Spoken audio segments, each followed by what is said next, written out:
Oke guys, ini adalah hasilnya ya. Telur yang sudah dikupas, digoreng, kemudian disiram dengan lumpur. Inilah dia telur lumpur. Oke, bingung mau masak telur diapain? Coba deh resep telur lumpur. Enak banget loh. Oke, pertama-tama 5 telur rebus yang sudah dikupas seperti ini ya.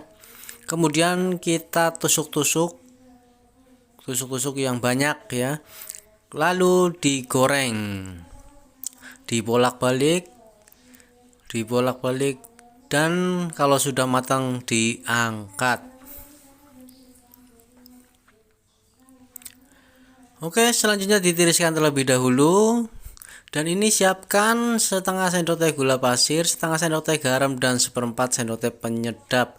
Dan ini ada 6 bawang merah, 2 bawang putih, 1 tomat, 10 cabai rawit, dan 3 cabai merah keriting.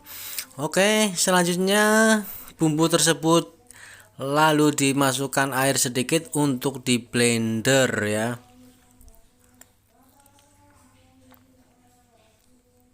Di blendernya sampai halus ya, benar-benar halus, tidak ada serat.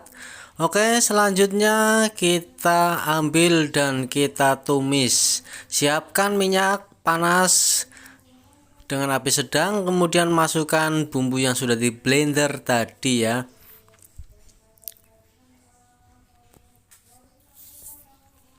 Selanjutnya diaduk-aduk sampai baunya harum, dan ini kita tambahkan bumbu-bumbunya tadi ya, garam, gula, sama penyedap. Kita masukkan dan kita aduk-aduk sampai mengental ya sobat ya.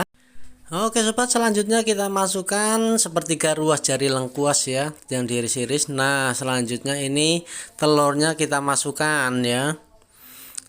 Oke, telurnya kita masukkan dan kita aduk-aduk sampai mengental dan sampai merata, juga sampai meresap.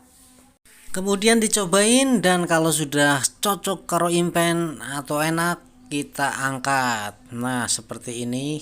Wow, seperti ini. Hidangkan dengan nasi panas ditemenin dengan tempe goreng dan disantap. Oke sobat, sekian dulu ya resep dari Dwi Kencot. Silahkan like, komen, subscribe, dan bagikan dengan yang lain biar yang lain ikut kebagian. Oke, assalamualaikum.